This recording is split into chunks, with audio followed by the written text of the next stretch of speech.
저는 우리나라 국민 정서상 이 자기 집에 온 손님은 그 집안의 가장이 손님을 맞이하고 그 집안의 사정에 대해서 설명하는 것이 너무 당연하다고 생각합니다.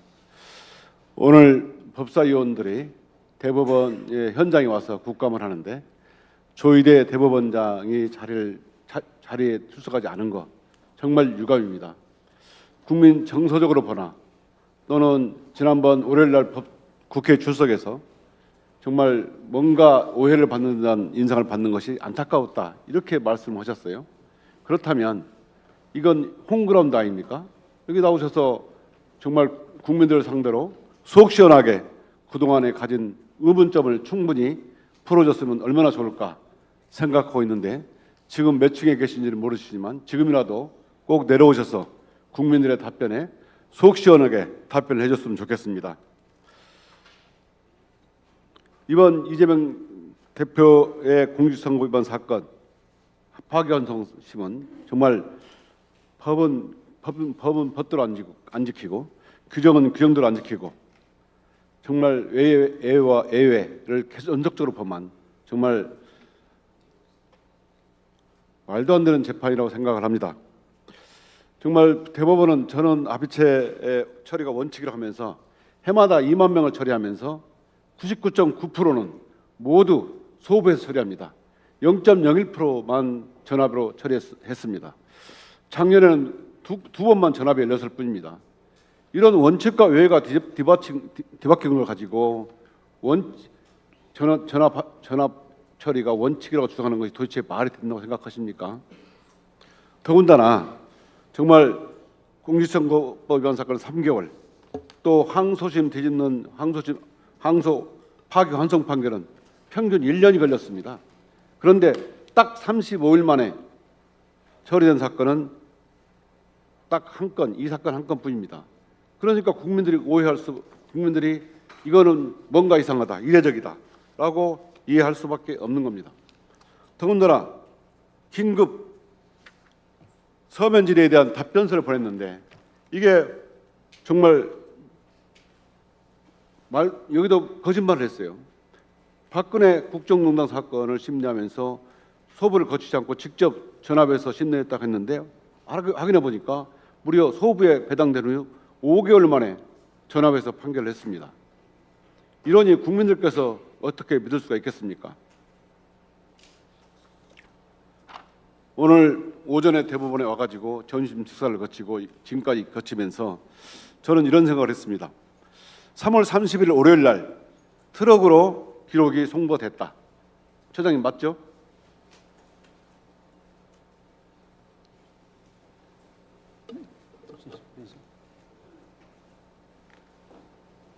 네, 접수는 28일로 알고 있습니다. 그다음에 기록 인수인계부 2차를 보면 4월 22일 날 기록이 이미 위에 있습니다. 상고 이유서 2책 추가적으로 올림 이렇게 돼 있죠.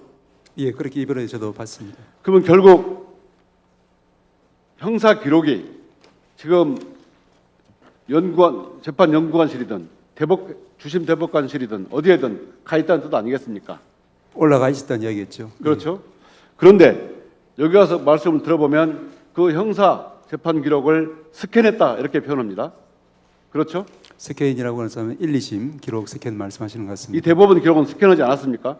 대법원은 그 5월 달에는 이제 아마 그 4월 달에는 예. 스캔하지 않았습니까? 5월 달부터 스캔됐고 그때까지 아니 그러니까 1심, 이 기록을 말하는 겁니다. 지금 예. 이 파기환송 사건의 기록을 말씀드리는 거예요. 1심, 2심에서는 스캔 된 스캔하신 것은 맞습니까? 예. 스캔하신 것은 맞아요? 그러니까 1심, 2심에서는 스캔되었을 것으로 보통은 추정이 되고 아니 대법원에 왔을 때 대법원에 와서는 따로 아직은 스캔되지 않았을 겁니다. 그러면 형사 종이 기록으로만 남아 있었습니까? 그러니까 거기서는 이제 종이 기록으로 1심, 2심 기록 또 1심, 2심에서 그 재판부에서 스캔을 했다고 하면은 그 스캔된 전체 기록이 전자 기록으로 남아 있을 그렇죠? 겁니다. 그러면 스캔 기록을 받아서 스캔을 떠서 전산방을 통해 대법관에게 전달한 것으로 이해해도 되겠습니까? 다시 말씀해 주시겠습니까? 지금 1, 2심 기록 포함해서 대법원 기록을 스캔을 떠서 대법원 전산망에 올려놨다는 것으로 이해해도 되겠습니까? 다시 말씀드리지만 항소심에서 이미 스캔된 상태라서 대법원에서 따로 스캔한 것은 아니다. 그렇지만 1심, 2심은 종이 그럼 기록 전체 기록이 몇 쪽입니까? 늘 말씀하시는 것처럼 저도 들어서 압니다만은 6, 7만 정도 6, 7만 쪽이죠. 그러면 1, 2심에서는 스캔이 돼 있고 대법원은 스캔하지 않았습니까? 대법원에서는 그때는 스캔하지 않았던 걸로 대법원 기록은 모두 몇 쪽입니까? 확인해 봐야 될 것 같습니다. 그러면 아까 말씀하신 것처럼 상고 이유서 2책, 대법원에서 추가한 기록은 2책입니까? 그러니까 아마 그게 그 전에도 상고 이웃이라든지 이런 부분이 아마 들어왔겠지만 추가로 들어온 것일 수도 있고. 예, 제가 보기 그러면은 이제 제가 대검에서 근무할 때 이렇게 봅니다. 출근하면 제가 컴퓨터 로그인하고 컴퓨터를 켭니다. 그러면 제가 해당 기록을 클릭하면 들어가서 권한이 있으면 들어가가지고 그 기록에 의견서라든가 공소장이라든가 또는 피신이라든가 이런 참고인 조서라든가 걸 다 보게 돼 있습니다. 또 누가 검토 보고서 붙여 있든 다 보게 돼 있어요. 이런 보려면 클릭을 해야 되지 않습니까? 예. 이 클릭을 하면 반드시 흔적이 남게 돼 있어요.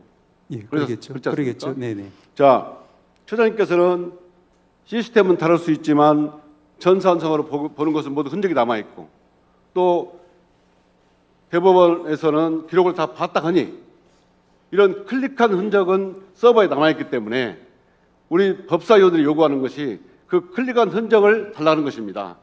사건 내용, 재판 내용에 관여하는 게 아니고 과연 어느 누구가 과연 재판관님들이 그 기록을 읽어봤냐? 이 클릭 내용만 제공해 달라고. 아까도 말씀을 드렸습니다만은 이제 올해 10월 그러니까 얼마 며칠 전 10월 10일부터 이제 형사전자 소송문서법이 시작이 됐으니까 민사와 달리 형사 같은 경우는 그 전에는 종이 기록이 원본 기록이고 종이 기록을 봄에 있어서 편의상 필요하면은 이제 스캔된 기록은 이제 부수적으로 볼 수도 있다 이런 이제 구조인 것을 말씀하신 바와 같이 잘 아실 겁니다.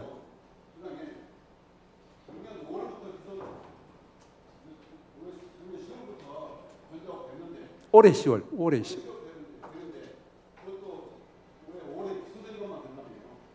올해 10월에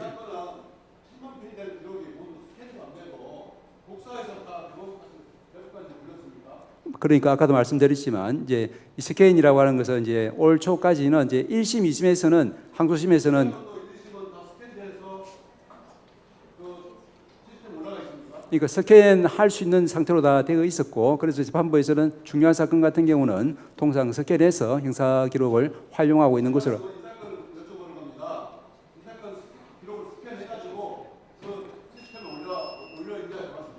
그러니까 이제 제가 늘 말씀드리지만 저는 이제 이 사건 자체에 대해서는 이제 알아도 얘기할 수 없지만 제가 경험하지 않아서 알 수 없는 상황이라서 일반론으로 그리고 이제 추론에 기해서 말씀을 드리는 겁니다. 그래서 아까 말씀드린 것처럼 5월 정도 되면 5월 정도 올해 5월 정도면은 1심, 2심에서는 웬만한 사건은 스캔 작업이 이제 이루어졌기 때문에 그러면은 스캔도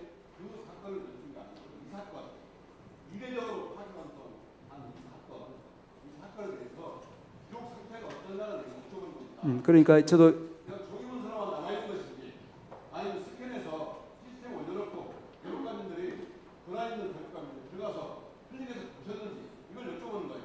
지난번에도 장 의원님이 저한테 질책을 하셨습니다만은 제가 그 부분에서는 알지 못하기 때문에 그러면 제가 혹시 아시는 송부담당 사무국장님이나 그분 안 계십니까?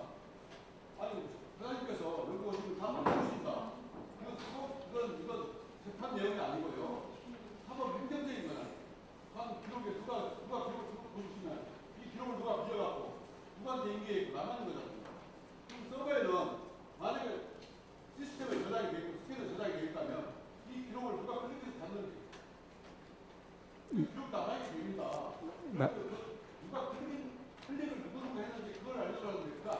그러니까 인수인계 부분하고 그와 달리 제가 조금 전에 말씀드린 것처럼 예를 들면 종이 기록을 전제로 생각한다면은 종이 기록을 이제 언제 꺼내서 언제 어디를 봤냐라고 하는 것은 이제 결국 기록 검토의 과정이기 때문에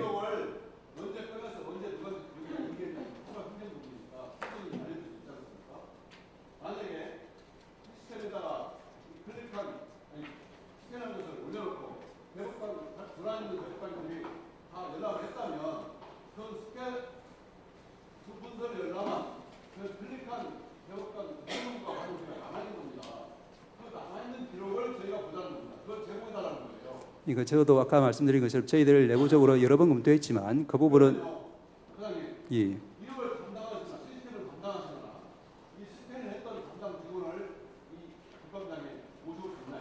이제 제가 드릴 수 있는 대답, 이제 그것은 저는 뭐 모르기 때문이기도 하지만 또 제가 그 부분에서는 이제 기록 검토 과정의 일부이기 때문에 이 사건을 언제 반출해서 언제 받냐.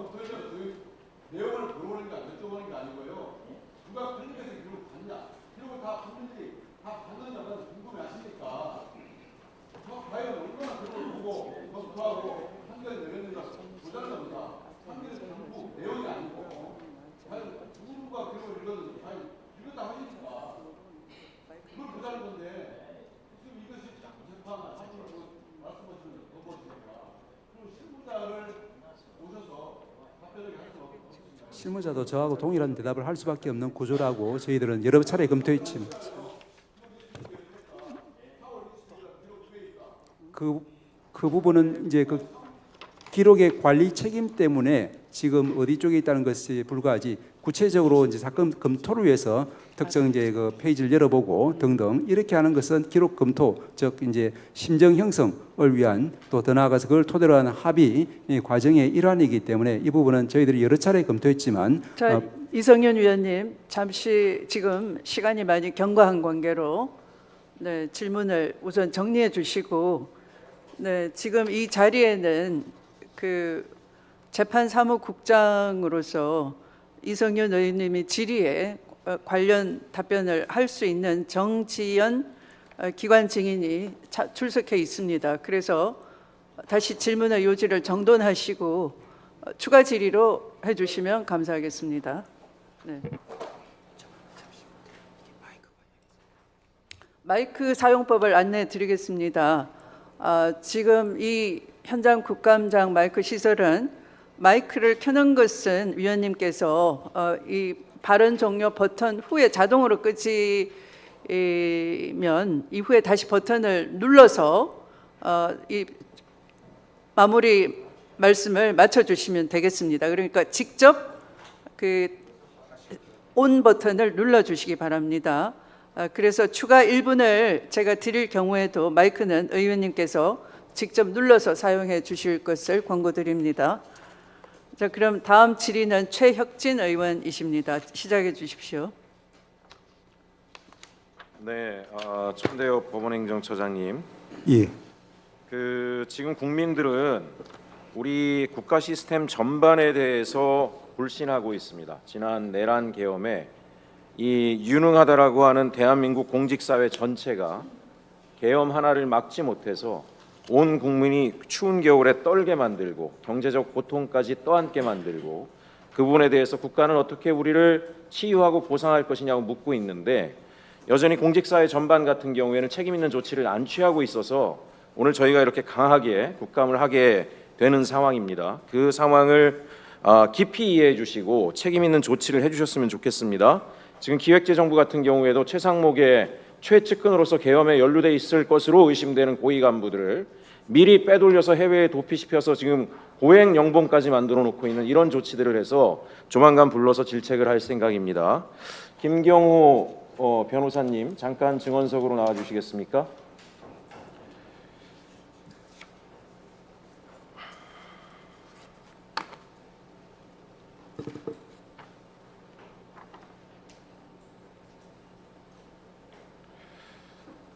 예, 변호사님, 바쁜데 또 와주셔서 감사합니다. 지금 특히 다른 어느 곳보다도 우리 사법부가 바로 서야 대한민국의 헌정 질서가 다시 유린되는 일이 없을 것이라고 국민들은 기대하고 있는데요. 문제는 뭐냐면 우리 사법부가 지금 현재 국회 증언에서도 사실을 왜곡하고 있는 것이 아니냐, 단순히 말실수가 아니라 법복 입은 위증을 하고 있는 것이 아니냐 의심을 하고 있고 결국 우리 사법부가 대법원이 내란 사법이 아니냐라고 보고 있습니다. 김 변호사님은 어떻게 보고 계십니까? 먼저 답변하기 전에 저는 네. 변호사 시험 볼 때 배운 바대로 그리고 이 사건 2025도 4697 사례로서 말씀드리겠습니다. 말씀드린 대로 법원행정처장께서는 2025년 3월 28일부터 모든 대법관이 전원합의체 심리를 위해서 모든 기록을 보았다고 말씀하셨습니다. 그러나 그 전원합의체 판결의 객관적인 절차 증거를 보면 그 증거는 다른 이야기를 하고 있습니다. 법원행정처장은 그 사건의 모든 절차와 경위를 보고받는 지위에 있고 그 질문은 단순한 우발적 질문이 아니고 몇 개월 전부터 질문이 되었던 것이기 때문에 이 진실을 왜곡한다면 국민은 크게 불신하고 사법부는 스스로 붕괴를 자초했다. 비판을 면하기 어렵다고 보입니다. 예. 지금 우리 국민들 같은 경우에는 지금 상고 이유서가 4월 10일에 제출이 됐는데 지금 법원행정처장께서는 3월 28일부터 모든 대법관이 기록을 검토했다 이런 말을 하고 있습니다. 그 많은 양의 기록을 이유도 모른 채 검토했다는 게 말이 안 될 것 같고요. 그래서 또 하나 1심과 2심의 판결이 달랐던 이 중차대한 사건, 야권의 유력 대선 주자에 관한 이 어마어마한 사건을 이런 식으로 이례적인 절차를 통해서 진행한 것 자체에 대해서 결론을 이미 정해놓고 짜여진 재판을 한 것이 아닌가라고 강한 의혹을 보이고 있습니다. 변호사님이 보실 때는 어떤 느낌이 드셨는지 말씀 부탁드립니다. 결정적 지점이라고 보입니다. 2025년 4월 10일에서야 상고 이유서가 제출되었습니다. 그렇다면 이 사건의 쟁점이 그제서야 부각이 된 겁니다. 그럼에도 불구하고 3월 28일부터 4월 10일 대략 2주 동안의 기록을 모든 대법관들이 보셨다면은 무엇을 보셨다는 것이고 왜 보셨다는 것입니다. 이 부분은 결정적으로 설명하기가 어렵습니다. 또한 모든 대법관들이 보셨는데 3월 31일 날 사건 지정 재판부를 두고 결정적으로 4월 22일 날은 대법원 2부에 다시 배당했다가 결국 2시간 후에는 모든 대법관들이 보시는 전원합의체로 그렇게 결정했습니다. 이것은 어떤 규정도 어떤 이론도 어떤 설명도 불가능합니다. 예, 지금 파기환송 사건 자체의 이례적인 절차 이것을 두고도 조희대 대법원장이 대선에 부당을 개입하려고 했다라고 하는 국민적 의혹이 있습니다. 그런데 이런 의혹에 힘을 붙이는 것은 내란 계엄의 당일날 전 국민이 인지 능력이 있는 모든 사람이 TV를 통해서 군이 국회를 침탈하는 것을 직접 봤던 그 순간에도 사법부가 아무런 성명이나 조치를 취하지 않고 관망을 했다라는 것 자체가 사법 쿠데타에 사실상 동조했다라고 하는 의혹으로까지 이어지기 때문에 현재 이 사건, 이 판결에 대한 의혹이 더 힘을 받고 있다라고 생각하는데요. 우리 김 변호사님 생각하실 때, 보실 때 당시 이 대법원의 이 조치 과정, 저는 또 많은 국민들이 이 정도가 되면 사법 쿠데타로 올 수 있다라고 하는데 어떻게 생각하십니까? 헌법재판소는 윤석열 파면에서 분명히 친위 경찰 쿠데타, 친위 군사 쿠데타라고 그렇게 판시하였습니다. 지금 국민들이 의심하는 것은 절차상 대법원의 헌법 102조 1항에 따른 소부의 심판권, 특히나 법원조직법 7조 1항 단서에 먼저라고 되어 있습니다. 먼저에 따라 98%가 소부에서 심리가 되었습니다. 그것을 왜 침해했는지, 그리고 6만에서 7만 기록을 과연 헌법 12조 1항 적법 절차에 따라 심리를 했는지에 의심을 갖고, 또한 항소심에서 사실이 확정됐는데 왜 법률심에 관한 형사소송법 383조를 위반했는지, 그리고 전원합의체라는 이름으로 아무런 기존의 판결이 변경된 바 없습니다. 기존 2019 도 13328 변경된 거 없습니다. 결국 속전속결이라는 것은 민주당의 이재명 대표를 제거하고 그럼으로써 반사적으로 국민의힘에 결정적인 유리한 그러한 결정을 할 것이라는 것을 누구나 알 수 있음에도 불구하고 정치적 선택을 했습니다. 그 부분이 바로 문제가 되는 것이라고 국민들은 강하게 의심하고 있는 것입니다. 예, 오늘 저희 의원들이 이곳에 와서 로그 기록에 대한 자료들을 요청드리고 있는데 계속 행정처장님께서는 관련된 기록을 우회적으로 회피하시면서 지금 보여주는 것에 대해서 거부하고 계십니다. 그래서 의심이 더 많은데요. 사실 저는 이런 의심을 하고 있습니다. 결론을 미리 짜놓고 전원합의체에 결론을 미리 짜놓고 형식 요건을 갖추기 위해서 소부를 잠시 소집을 하는 모양을 갖췄다가 2시간 만에 전원합의체로 가고 결국은 그런 여러 가지 절차적 실질적으로 내용을 그런 흠결이 있기 때문에 이런 내용들을 우리가 지금 재판 내용이 아니라 절차의 적절성을 보겠다라고 하는 건데 이것조차도 지금 거부하고 있다라고 생각합니다. 대법원이 끝까지 이 자료를 거부한다라고 할 때 이에 대해서 저희가 이 자료를 확보할 수 있는 여타의 강한 사법적 조치나 방법들이 있다라면 변호사님께서 조언해 주시기 바랍니다. 헌법은 삼권을 분립하고 견제 기능을 주었습니다. 그것이 바로 헌법 65조 1항의 탄핵, 파면에 관한 탄핵의 소추 발의입니다. 그 요건이 바로 직무수행 간의 헌법과 법률 위반입니다. 이 자리는 재판이 계속되고 있다는 국정감사법 8조가 아니고 이미 신급 기준으로 해서 선고가 된 사건입니다. 그것에 관한 판결의 내용이 아니고 판결의 직무수행 간의 절차와 그 방식에 관해서 묻는 것입니다. 적법한 국정감사이고 이에 대해서는 헌법과 법률에 따라서 응해야 합니다. 그렇지 않다면 이것 또한 탄핵 사유가 될 수 있다고 보입니다. 존경하는 위원장님, 지금 김경호 변호사를 통해서 제가 질의를 하면서 어쨌든 만약에 대법원이 정상적인 국감에 대해서 적극적으로 응하지 않고 방해를 한다라면 사법적 조치까지 불사해서 궁극적으로 저희가 그 수단이 있는지 우리 법사위 차원에서 알아봐 주실 것을 함께 의원들과 압수수색을 통해서라도 국민적 의혹이 있다라면 밝혀내는 것이 저희 법사위의 의무라고 생각합니다. 이런 부분까지도 고려해 주십사 요청드리는 것으로 질의를 마치겠습니다. 네, 수고하셨습니다. 다음 질의 순서는 전현희 위원님이십니다. 질의해 주십시오.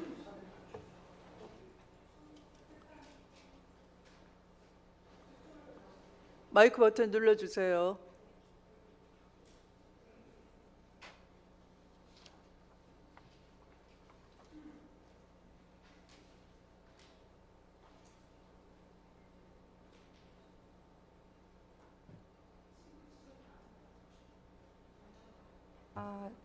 제가 답변할 수 있는 내용은 제가 답변 드리겠습니다.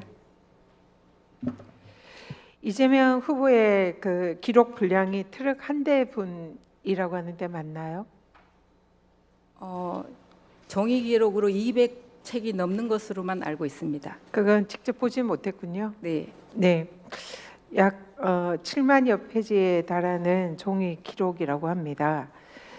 근데 우리 종이 기록이 아마 공판 기록, 또 증거 기록, 변호인 의견서 등등을 다 포함한 전체 기록이겠죠. 근데 아시다시피 우리 민법상의 문서는 원칙적으로 종이 문서를 의미합니다. 그런데 전자문서도 서서히 이제 허용되는 중이기는 합니다. 법원에서는 이런 전자문서 기록이 언제부터 법적으로 허용이 됐나요? 행정처장님 답하시겠어요? 예, 그거는 저기 우리 정보화 실장님한테 한번 네, 물어보시겠습니다. 정보화 실장님 답해 주세요. 네, 정보화 실장입니다. 전자문서에 효력을 부여한 것은 2010년 민사소송 등에서의 전자문서 이용 등에 관한 법률에 의해서 시작이 되었고요. 형사에 대해서는 잠깐만요. 일어서서 네, 네. 답변을 해주시고요. 마이크하고 거리가 멀면 핸드 마이크 있으면 좀.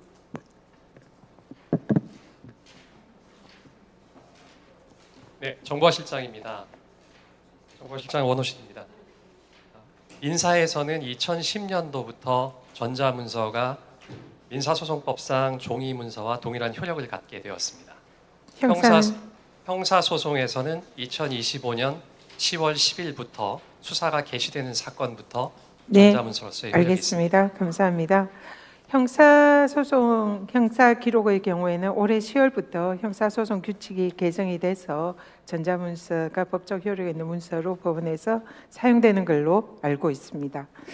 그러면 이 사건의 법적 효력 있는 문서는 법원 예규의 규칙에 의해서도 종이 기록입니다. 그렇기 때문에 이 종이 기록을 대법관들이 실제로 언제 읽었는지 이것이 매우 중요합니다. 그러면 실제로 이 종이 기록 한 트럭분에 해당하는 종이 기록 복사는 언제 했습니까? 기록 복사에 대한 이야기는 저는 듣지를 못했습니다. 못 들었습니까? 대법관들에게 언제 종이 기록 배부했습니까? 대법관님들에게 종이 기록을 언제 그러니까 이 사건의 기록은 3월 28일 접수되었고 그게 지금 금요일 제가 얘기했지만 법적 효력이 있는 문서는 종이 기록입니다. 당시에 대법관님들에게 언제 배부되었는지 여부는 그걸 저는 모릅니다. 지금 재판국 국장님 모른다고 그래서 아까 제가 실무자를 배석을 시키라고 했는데요. 일단은 지금 전혀 모른다. 그럼 대법관들에게 종이 기록을 실제로 배부한 직원이 있을 거 아닙니까? 이 기록은 처음에 연구관님실로 갔고 그 이후에 기록이 어떻게 이동되었는지는 그런 걸 당연히 챙겨야죠. 지금 법적인 효력이 있는 기록은 종이 기록입니다.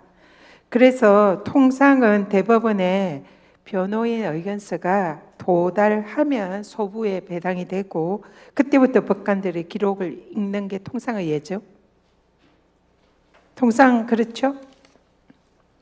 그러면 이 사건의 경우에는 전압 회부가 22일이기 때문에 그때부터 공식적으로 대법관들이 종이 기록을 읽을 수가 있습니다. 그 전까지는 종이 기록을 다 대법관들에게 7만여 쪽에 해당하는 기록을 다 우리 재판국에서 직원들이 다 교부를 해야 되는 상황입니다.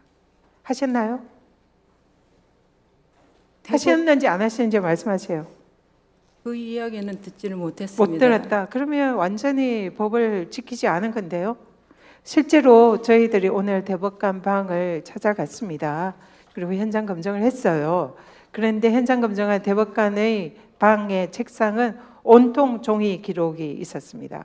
그리고 지금도 아직도 형사 기록은 최근까지는 다 종이 기록으로 본다고 합니다.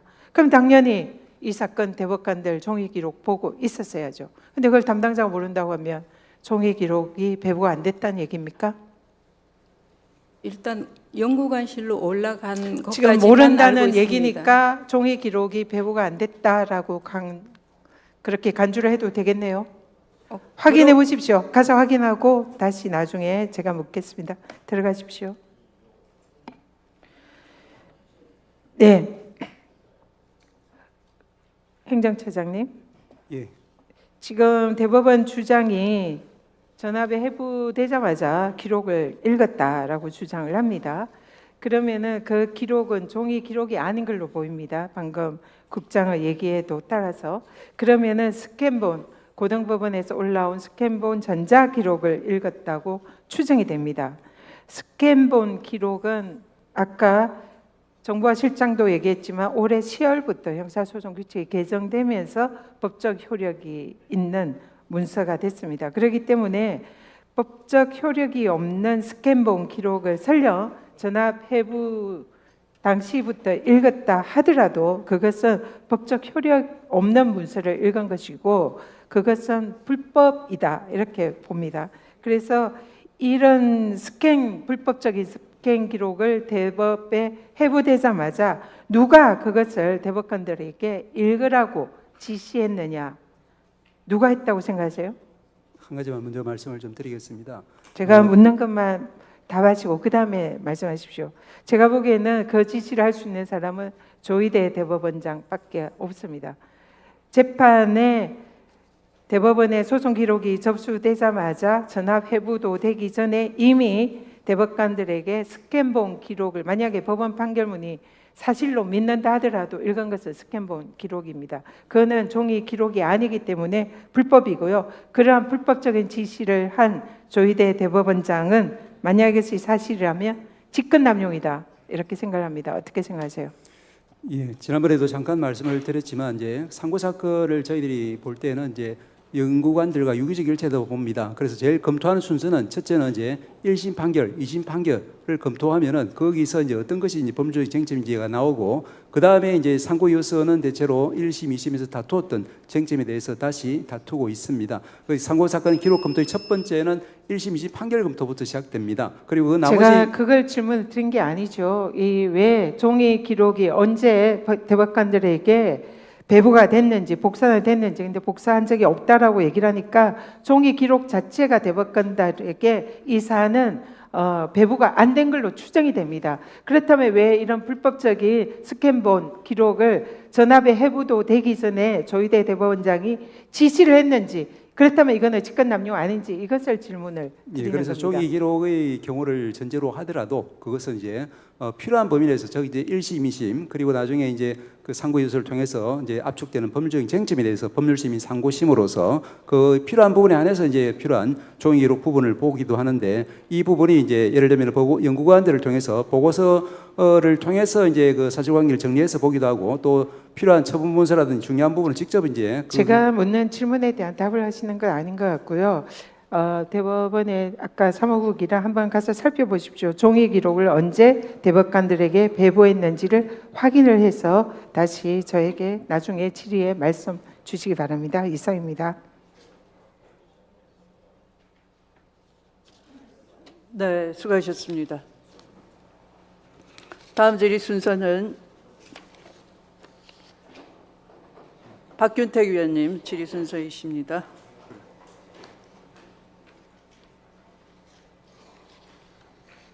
우리 저 행정처장님, 예. 직접 상관없는 일인데 처장님에게 질문을 드릴 수밖에 없습니다. 그 조희대 대법원장님이 한독수 총리와의 만남에 대한 그 의혹, 이걸 제대로 해명했다고 보십니까? 예, 제가 여러 차례 답변할 때 저는 이제 사실은 일반론 내지는 그리고 이제 추정, 추론에 기해서 이야기를 지금까지 해왔는데 거기에 대해서 또 여러 질타가 있었습니다. 그래서 제가 그 부분은 뭐 말할 수 없는 부분, 알 수 없는 부분이기 때문에 뭐라고 답변하기가 곤란합니다. 다만 우리 대법원장님께서는 그런 일이 절대 없다라고 여러 차례 기회 있을 때마다 말씀하신 것으로 알고 있습니다. 그런데 안타깝게도 제가 보기에는 우리 대법원장님은 언어 해석 문제만 계속 내고 있고 명쾌한 답을 못 주시는 것 같습니다. 1차 입장문에 보면 한독수와 논의한 적이 없다면서 만난 적이 없단 말씀을 안 했습니다. 그러면 만났을 수는 있단 말이냐 하니까 2차 입장문에서 한독수 총리를 특정 기간 동안 만난 적이 없다라고 했습니다. 그러면 다른 시기에 만난 적은 있단 말이냐 이런 의문이 계속 나온 거죠. 그런데 이제 서면 답변에 국회에 제출한 걸 보면 질의하신 내용과 같은 만남이 없었다 이렇게 말씀을 합니다. 그러면 질의했던 그 내용과 다른 만남은 있었다는 뜻이냐 이 의문이 드는 겁니다. 근데 이번에 국회에서 제가 반문을 하고 싶었지만 답변하고 떠나시는 바람에 따로 질문을 못 했는데 보면은 언급된 한독수라는 이름도 직접 얘기를 안 하십니다. 언급된 사람들과 일절 사적인 만남을 가진 적이 없다 이렇게 말씀하시면 그러면 공적인 만남은 있었다는 뜻인 거 아닙니까? 왜 그렇게 명쾌한 답변을 못 주시는지 저는 좀 의문스럽습니다. 그래서 저는 우리 대법원장님의 제5차 답변이 여전히 필요하다 이렇게 말씀을 좀 드리고 싶습니다. 그리고 이제 우리 처장님께 질문을 드리겠습니다. 최근에 그 한독수 총리 또 내각의 장관들 윤석열 전 대통령 나오는 CCTV 영상 처장님 보셨습니까? 보지를 못했습니다. 예, 언론에 보도된 걸 보면 한번 봐주십시오. 한독수 총리가 내각의 장관들과 또 윤석열과 어떤 개헌 관련 서류를 주고받고 그 부분 봤습니다. 보였습니까? 예. 꼼꼼히 챙기고 또 심지어는 또 어느 장관은 웃으면서 대화하는 장면이 나옵니다. 내란을 성공시키려는 적극성, 치밀함이 거기 다 담겨 있는데 법원에서 특검이 신청한 구속영장을 기각을 했습니다. 그리고 법무부 장관 박성재 전 장관은 내란을 말려야 할 위치에서 말린 것이 아니고 거기에 가담을 한 걸로 분명히 드러나 보입니다. 불법 비상계엄 선포 이후에 법무부에 와서 검사 파견을 검토하도록 지시하고 교정시설의 수용 여력을 점검하도록 했습니다. 출국 금지 담당 직원의 출근을 지시를 했습니다. 그러면 윤석열의 불법 비상계엄 사태, 이 실행 계획을 치밀하게 이행하는 가담 행위를 저지른 거 아닙니까? 그런데 위법성의 인식이 어떻다? 초등학생들도 국어만 할 줄 아는 사람이 헌법 법문을 봤을 때 이게 불법이라는 걸 알 텐데 위법성에 대한 인식이 어떻다? 도주, 증거의 인멸의 우려가 어떨까? 이런 표현을 하면서 기각을 했습니다. 이게 과연 국민의 눈높이에 맞는 일이냐? 이래서 어떤 내란 전담 재판부 얘기가 나오는 것이 아닌가 싶습니다. 지금 형사 판결에 대해서 국민 사법참여재판법 배심제를 지금 우리가 시험적으로 시행하고 있지 않습니까? 예. 그래서 저는 이런 내란 사건에서도 이러는데 일반 사건에서는 그러면 부당한 영장 기각이 없겠는가? 이런 걸 생각한다고 한다면 일반 사건에 대해서도 일반인 국민들이 사법 참여를 할 수 있도록 영장 재판에도 관여할 수 있도록 한번 검토하면 어떨까 싶습니다. 그래서 어떤 시장, 군수 등이 추첨을 통해서 뽑는 시민들이 배심 형식으로 관여를 하거나 아니면 헌법재판소장, 변협회장, 법학교수회장 이런 분들이 추천하는 전문가가 참심대 형태로 함께 심의를 하거나 이렇게 해서라도 뭔가 국민의 눈높이에 맞는 재판이 이루어지도록 해야지 왜 영장 재판이 예측 불가능하게 이렇게 나올 수 있는 것인지 저는 답답한 생각이 듭니다. 법원행정처에서 뭔가 답을 좀 주시기 바랍니다. 예, 안 주시면은 특별한 방법을 제시를 안 하시면은 저는 이런 영장 재판에 대해서도 사법 참여 재판이 이루어지도록 법안을 발의를 해야 하는 거 아닌가 그렇게 생각을 하고 있습니다. 예, 지난번에도 이제 의원님 말씀 주신 것 중에 사법의 민주적 정당성 확보 강화를 위해서 국민 참여 내지는 이제 참심, 배심 이런 제도가 필요하다라는 말씀을 주셨고 현재 도입되어 있는 국민 참여에 관한 제도가 여러 가지로 미흡하다. 그래서 그 범위라든지 또 실시하는 방법이라든지 이 부분을 국민적인 참여 또 정당성 확보가 조금 더 확산될 수 있도록 이제 여러 가지 입법적 조치가 필요하다는 그런 말씀을 주셨고 저도 그런 답변을 한 적이 있습니다. 그 부분에 대해서는 저희들하고 혹시 이제 입법 관련해서 상의를 한다고 하면은 좋은 결과가 도출될 수도 있을 것이라고 저희들은 생각합니다. 알겠습니다.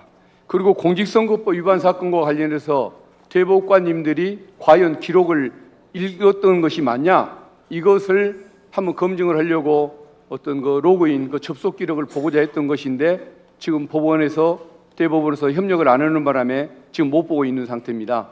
그건 그것대로 문제로 남겨놓고 기록을 설령 봤든 못 봤든 이 문제를 떠나서 몇 가지 제가 한 6개 정도의 질문을 드릴 테니까 한꺼번에 좀 답을 주십시오. 먼저 대법원은 상고 이유서에 기재된 사항에 대해서만 판단을 하게 되어 있는 것으로 압니다. 그리고 주심 대법관도 상고 이유서가 제출된 이후에 지정되는 것으로 압니다. 그런데 이 사건은 대법원의 기록이 접수되자마자 기록을 보고 심리했다고 주장을 합니다. 그러면 상고 이유서 제출도 없었고 주심 대법관 지정도 될 수가 없는 상황인데 누구 마음대로 주심도 없고 판단 대상도 없는 사건을 검토하고 심리할 수 있다는 말인가? 이 자체가 위법 아닌가? 이 말씀을 드리고 싶습니다. 그리고 두 번째는 기록 접수 후에 합의를 할 때까지 이 사건만 집중 심리를 한 것이 정말 집중 심리를 한 것이 사실이라고 한다면 다른 소부 사건은 재판을 미뤘어야 맞는 것 같은데 그 사이에 소부에서 심리되거나 선고된 사건은 없는지 그 기록을 좀 한번 확인해 주시면 재판 내용 확인해 주시면 고맙겠습니다. 네, 그 앞에 마이크를 누르십시오. 1분. 예, 세 번째 질문입니다.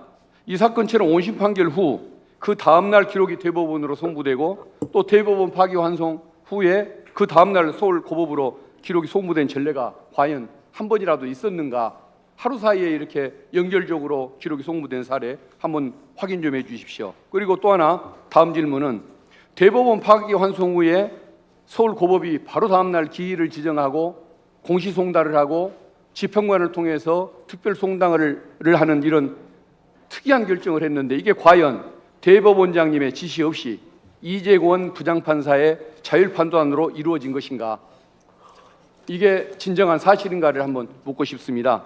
그리고 대법원 상층부에서 이재권 재판장에게 모든 책임이 있는 것처럼 미룬다고 한다면 이건 대법원장님한테 돌아올 수 있는 직권남용의 수사 가능성 이것을 회피하려고 이렇게 비겁해 보이는 처신을 하는 건 아닌가?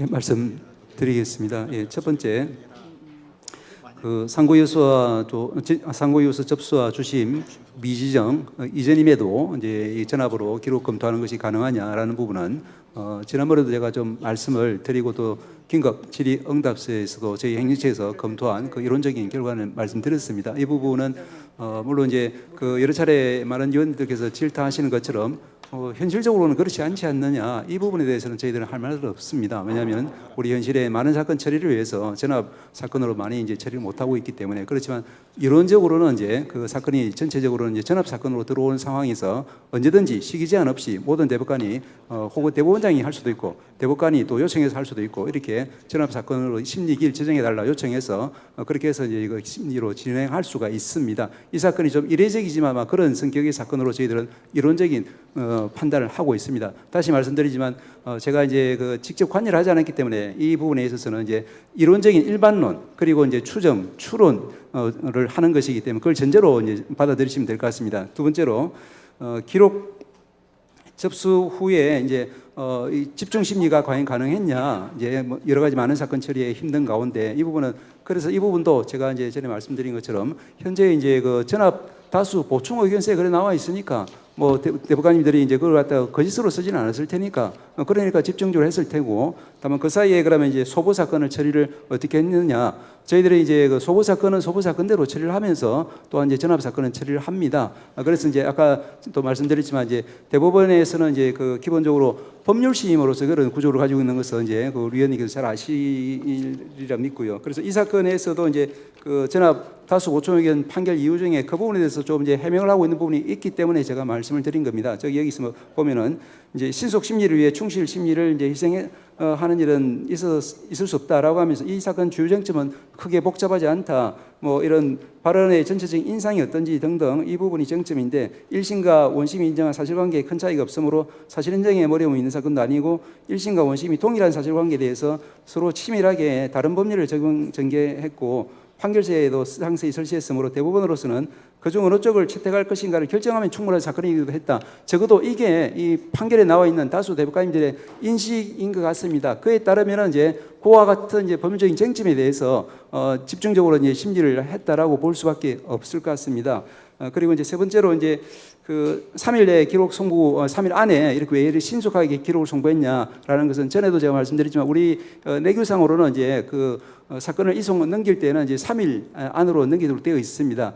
다만 이제 이 사건에서 그 하루나 뭐 하루 만에 넘기고 이런 부분이 이제 어떻게 해서 이루어졌느냐, 이 부분은 다시 말씀드리지만 제가 뭐 관여하진 않았으니까 말씀드릴 수는 없지만 아마도 물론 이거 추측이니까 또 이제 말씀드리기가 단정할 수는 없습니다만은 이제 거기에 이제 그 다음 날이 아니라 다음 날부터는 이제 연휴가 시작되기 때문에 그랬을 수도 있지 않을까 하는 정도 추론은 말씀드릴 수 있습니다만 이거는 제가 경험 사실이 아니기 때문에 일반론만 그 추론적 추정적인 것만 말씀을 드리는 겁니다. 예, 그 마찬가지로 이제 그 설고등 법원에서 그와 같은 조치는 뭐 저희 대법원도 그렇고 저도 그렇고 전혀 알 수 없는 그런 상황이기 때문에 이 부분에 대해서는 말씀드릴 사항은 아닌 것 같습니다.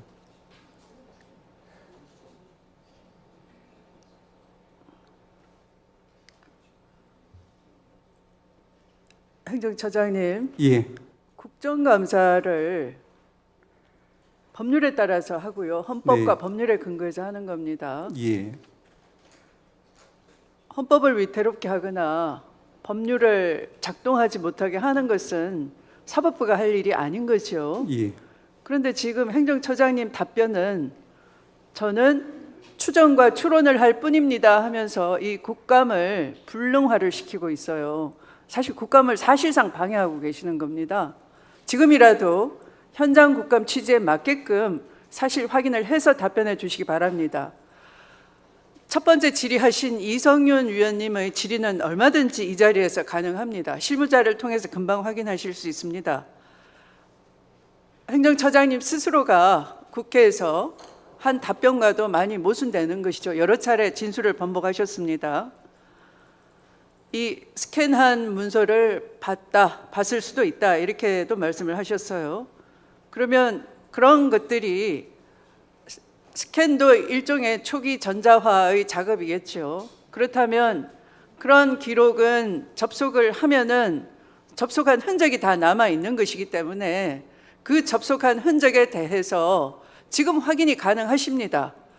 실무자로 하여금 확인해서 접속 기록이 남아 있다라든지 안 남아 있다라든지 확인해 주시기 바랍니다.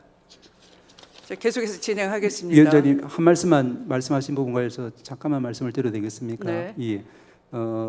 아까 이제 전 의원님 말씀하신 것처럼 이 사건의 효력이 있는 이제 원본 형사 사건에서 기록은 이제 종이 기록입니다.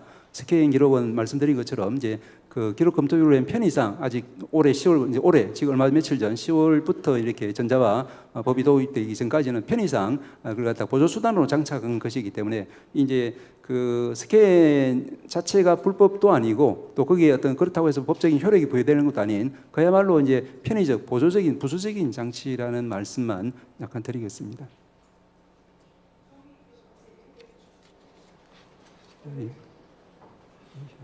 보조적인 장치라면은 얼마든지 접속 기록을 보여주실 수 있겠네요. 그 보조적인 장치마저도 거부할 이유는 없겠네요. 그 자체를 심리와 재판에 관여하는 것도 아니기 때문에.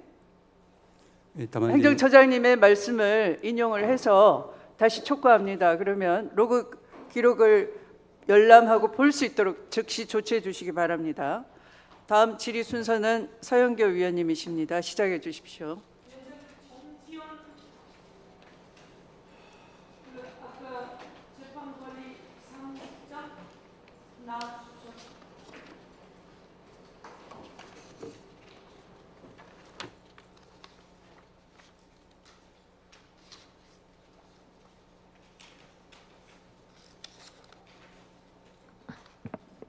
예, 시작하겠습니다.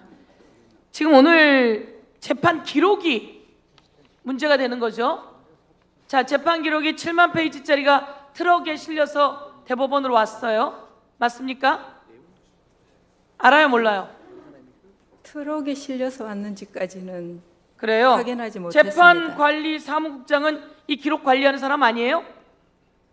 아닙니다. 그러면 잠깐 그러면 정지시켜 주십시오. 그럼 이 기록을 관리하는 사람은 누굽니까? 형사과 일단 기록 접수는 형사과 접수기에서 받습니다. 그럼 뭐 하는 분이에요? 저희한테는 이 기록을 관리하는 국장님이라 그래서 지금 나왔는데 아까 대답도 못 하시면서 뭐 하시는 거예요?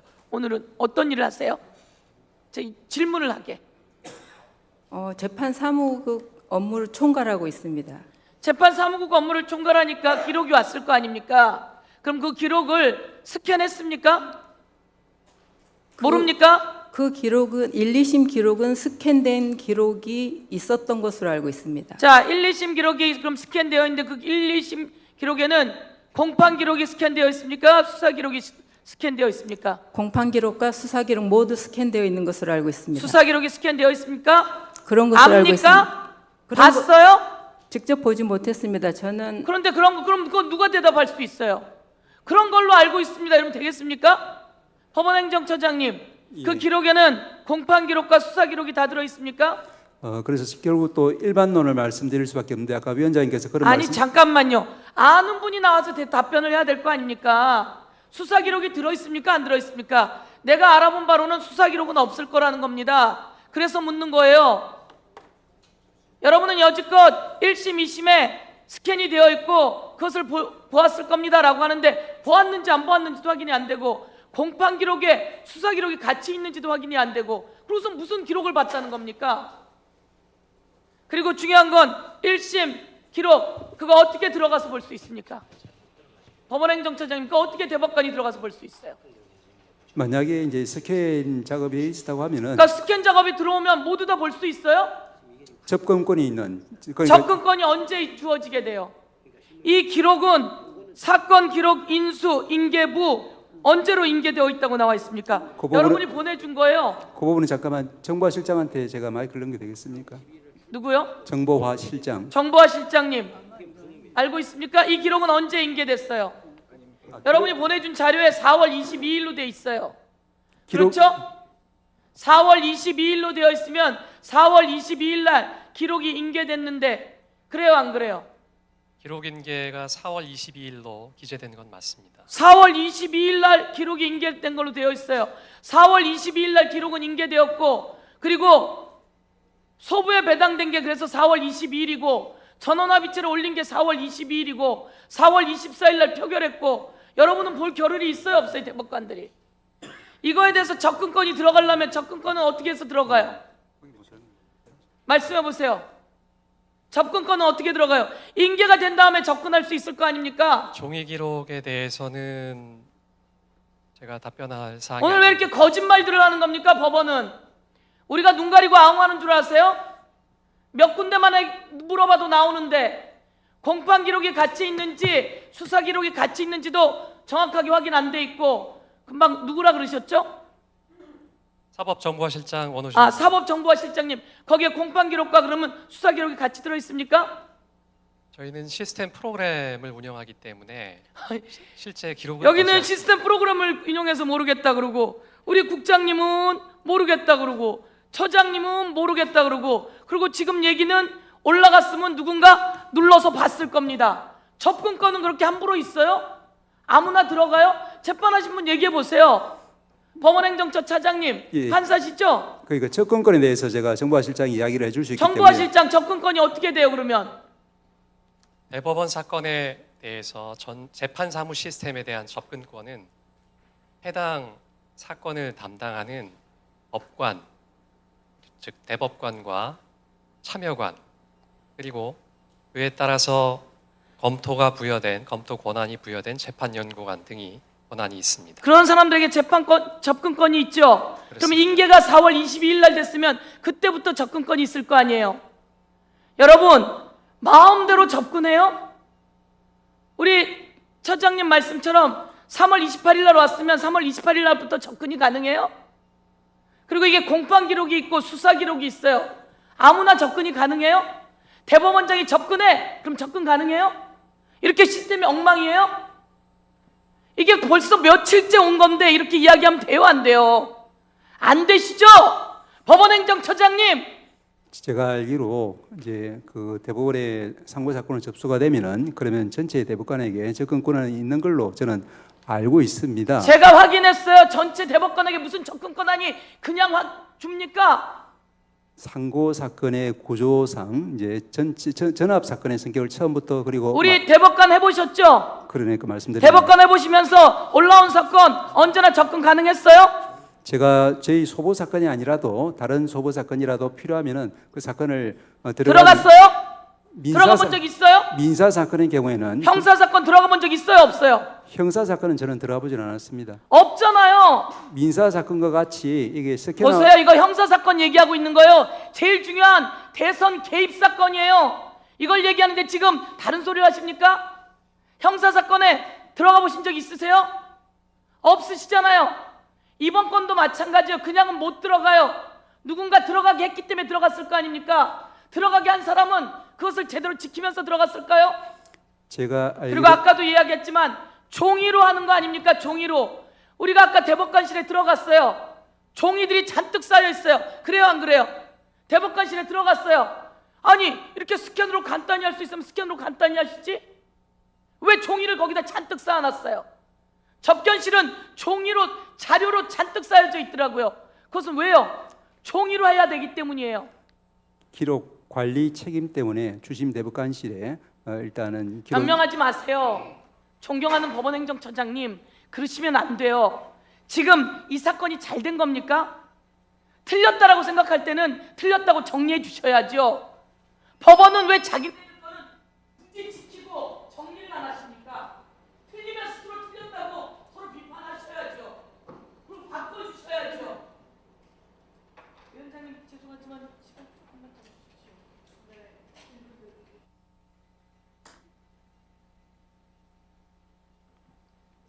제가 한번 틀어봐 주세요. 법원행정처장님, 제가 지난번에 놀라운 말씀 들었어요. 윤석열의 비상계엄은 합법일 수가 있습니까? 아니라고 생각했기 때문에 제가 위헌적이라고 이야기를 며칠 후에 그거는 12월 6일 날 와서 위헌적이라고 얘기했어요. 어제 왜 대법원에서는 대법원장 그리고 법원행정처장, 차장 등이 다 모였죠? 법원행정차장이 더 먼저 모였죠? 왜 모였어요 갑자기? 그날 12월 3일 날 왜 모였어요? 법무부는 12월 3일 날 모여서 구치소의 수용시설 3,600개를 찾아봤습니다. 그거 숨기고 숨겼지만 다 복구되어서 드러났어요. 법원은 왜 모였어요? 말씀해 보세요. 자, 들어봐 주세요. 법원은 왜 긴급회의를 열었죠? 계엄이 만약 합법적이었다면 저희들이 계엄에 따라야 할 조치가 있고 또 사법부의 기능도 정지될 수 있어서 저희들이 회의를 했습니다. 이렇게 이야기하셨어요. 그날 비상계엄이 합법적일 수 있다라고 생각하고 여러분은 모여서 조치를 취하려고 움직인 거예요. 아시겠어요? 누가 모이라고 했어요? 법원행 조치가 있고 또 이제 사법부의 그렇죠. 계엄이 만약 합법적이었다면은 저희들이 이제 계엄에 따라야 될 조치가 있고 또 이제 사법부의 그렇죠. 작동이 정지되기 때문에 저희들로서는 굉장히 시급한 상황이었습니다. 법원도 똑같습니다. 자, 제가 깜짝 놀랐어요. 누가 그날 회의하자고 했습니까? 누가 그날 회의하자고 다 모이자고 시작했습니까? 이게 아주 중요한 겁니다. 이 계엄이 합법적이라면 저희가 따라야 될 조치가 있고 그래서 여러분은 모인 거예요. 법무부도 그래서 모인 거예요. 그렇게 모이자고 한 사람이 법원행정처 차장이 제일 먼저 모였죠? 법원행정처 차장이 모이자고 했습니까? 처장이 모이자고 했습니까? 이렇게 모일 때 누가 모이자고 하는 겁니까? 조희대 대법원장이 모이자고 했습니까? 그날은 조희대 대법원장, 법원행정처장, 차장 다 모였어요. 그렇죠? 누가 모이자고 했습니까? 합법적이라면 따라야 될 조치가 있고 그리고 사법부의 기능이 정지되면 군사법원처럼 바뀌어야 되기 때문에 여러분은 모인 거죠? 그날 말씀드린 것처럼 저희들이 이제 그 합법적이 아니라고 이제 생각을 했기 때문에 거기서 사람 보내달라는 요청에도 거부를 했고 며칠 뒤에 제가 자신 있게 이것은 위헌적인 조치라고 말씀을 드린 겁니다. 아니 여러분 왜 모였어요 그날? 여러분은 국회에서 비상계엄을 해제했기 때문에 그 말씀을 하게 된 거예요. 그리고 그때까지는 정신을 못 차린 거예요. 이건 윤석열의 비상계엄은 아까 나경원 의원 얘기하듯이 합법적일 수 있다. 합법적이라고 생각할 수 있다. 여러분도 똑같이 그렇게 모이신 거예요. 그런데 국회가 그 비상계엄을 해제한 거예요. 여러분 그거 불법이라고 조희대 대법원장 한마디라도 얘기했습니까? 법원행정처장 12월 3일, 12월 4일, 12월 5일 한마디라도 얘기했습니까? 법원에서 얘기한 적 있습니까? 예, 그때 저희들 모였을 때 우리 대원장님도 이것은 이제 위헌적인 것 아니냐라는 이야기도 꺼낸 적이 있고 저희들도 같은 취지로 이야기를 나누어서 그래서 요청에 거부를 했고 그리고 이제 제가 알기로는 뭐 제가 소집한 건 아닙니다만 요청의 거부는 몇 시에 했습니까? 그것도 이제 그때 말씀드렸습니다만은 다시 한번 확인해 보겠습니다. 국회에서 비상계엄을 해제하고 나니까 여러분이 한 거잖아요. 양심에 손을 얹고 하십시오. 여지껏 기다렸습니다. 그런데 조희대 대법원장이 그렇게 빠르게 해서 파기환송을 시키는 그 무리한 일을 한 것을 왜 계속 쉴드를 치죠? 여러분 알고 보니 한배였습니까? 저는 그렇지 않다고 생각했어요. 여지껏 저희들이 왔지만 로그인 기록을 달라고 해도 로그인 기록도 내놓지 않는 이유가 뭐죠? 제가 말씀드렸듯이 말이 바뀌었어요. 1심, 2심 스캔해서 올려놓다고요? 대법원에서 스캔하는 것도 아니고 1심, 2심에서 스캔한 걸 볼 수 있는 거라고요? 그럼 거기에 수사 기록은 들어있습니까? 이 접근권은 누구에게 있습니까? 아무도 답변 못 하잖아요. 예, 말씀해 보세요.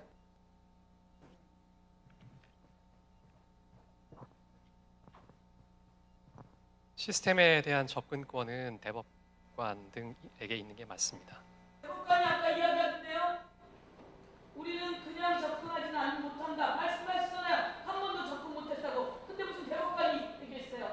그 올라온 사건마다 대법관이 다 볼 수 있어요? 접근 권한을 부여를 했고요. 실제로 대법관님께서 권한을 누가 부여했어요?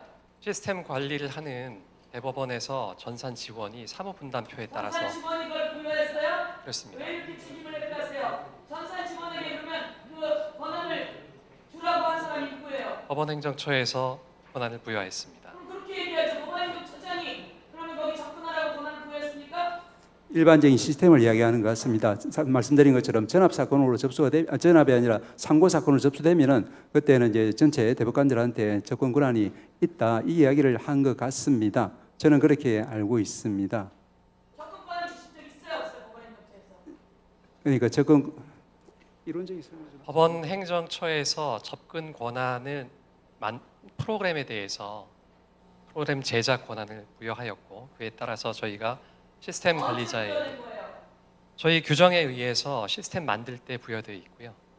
그러면 모든 대법관이 다른 사건 소부에 배당되기 전에 다 볼 수가 있어요? 시스템상으로 볼 수 있게 되어 있습니다. 보면 돼요, 안 돼요?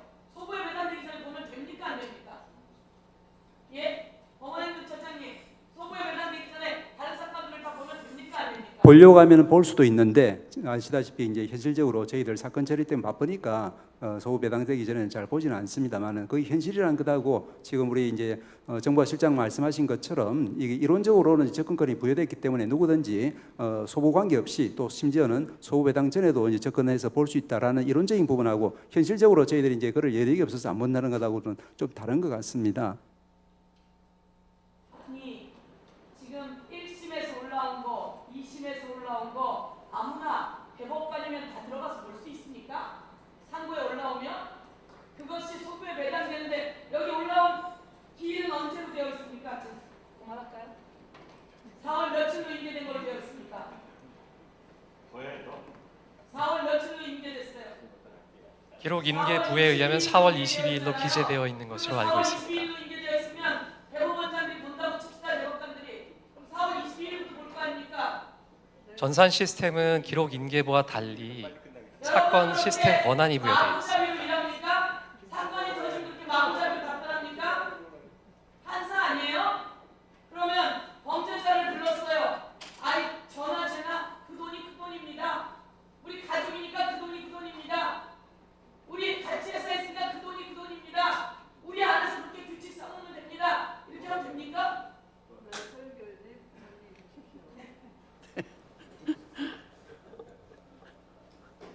네, 정리했습니다. 실망스럽습니다. 시간을 참 많이 두었습니다. 그런데 12월 3일도 여러분은 합법적 비상경이라고 생각하고 와서 대책을 세우러 오셨습니다. 그런데 국회에서 그게 끝나고 나니 여러분은 그때부터 바뀌신 겁니다. 12월 4일 대법원장은 시를 붙이러 갔습니다. 크리스마스 시를. 이상으로 마치겠습니다. 잘했습니다. 행정처장님, 예. 그 답변을 굉장히 일반적이고 추정합니다 해서 다 그 빠져나가시려고 하는데요. 들어보시기에 좀 우습지 않습니까? 그리고 우리 정보화 실장님도 우리 처장님의 눈치를 보면서 사실과 다르게 말하고 있다는 것이 확연히 느껴집니다. 왜냐하면 실제 행정처장님께서 언론을 통해서 해명하셨기도 하고 국회에서 답변도 그렇게 하셨는데요. 전관 특혜 등을 예방하기 위해서 상고 이유서가 제출된 이후에 소부 배당을 하고 있다, 겉으로. 그러나 그것은 별 의미가 없다, 이런 취지로 말씀을 하셨어요. 그렇다면은 바로 전관 특혜 우려 있는 대법관 어느 누군가가 사적 목적을 가지고 전산 시스템에 접근해도 좋다라는 걸 이미 문을 다 열어놓고 있는데 뭐하러 소부 배당만 상고 이유서 제출되고 나면은 그 후에 형식상 배당합니다, 이런 조치를 취합니까? 그걸 뭐하러 설명합니까? 이미 그게 다 깨져 있는데 누구나 가서 몰래 어떤 흑심을 가지고도 볼 수 있고 재판연구관도 볼 수 있고 법관, 대법관 누구나 볼 수 있는데 말이 앞뒤가 안 맞지 않습니까? 지금 이 시간을 가질수록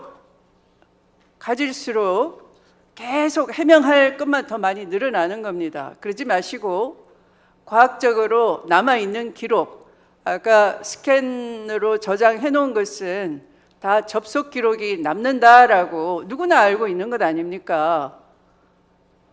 그것을 볼 수 있게, 검증할 수 있게 국정감사에 협조해 주시기 바랍니다. 협조가 아니고 의무십니다. 의무 이행을 다시 한번 촉구드립니다.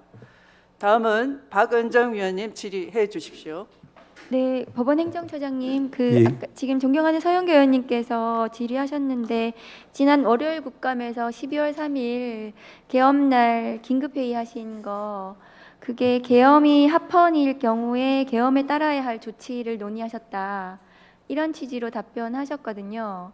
그러면 제가 오늘 그 내란 중요 임무 종사자로 영장이 청구되었던 박성재 전 법무부 장관에 대해서 영장이 기각이 됐습니다. 영장 기각도 기가 막힌데 기각의 사유 중에서 피의자가 비상계엄의 위법성을 인식한 경위를 다툴 여지가 있다 이렇게 기각을 했습니다. 그러면 이것은 이 비상계엄이 위헌 위법에 대한 그 인식에게 논란의 여지가 있을 수 있다. 판사의 이 영장 전담 법관의 시각을 보여주는 것이 아닌가. 그런 좀 의심이 듭니다. 저는 그런 굉장히 그 참담한 생각이 들거든요.